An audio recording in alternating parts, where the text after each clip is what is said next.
కాదు, నామినేషన్ వేయడానికి వెళ్ళినప్పుడు మీరే ప్రేయర్ చేశారు కదండి.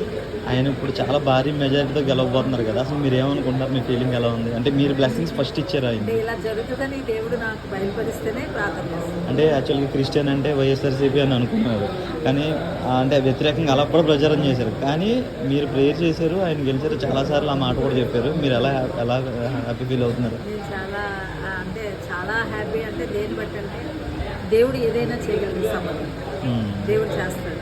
అది పవన్ బాబు మీద ఆశీర్వాదం.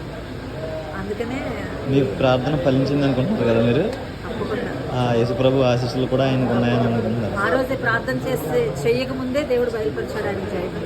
ఓకే ఓకే, ఆ రోజు నుంచి నేను కూటమే వస్తుంది చెప్పారు, మీరు ముందే చెప్పారు. ఇప్పుడు అదే అడుగుతున్నారు. ఓకే మేడం, అయితే మీరు నిజంగా ఆయనకి ఇచ్చిన దీవెనలో చాలా బాగా సక్సెస్ అయినాయి. ఈరోజు కొన్ని కోట్ల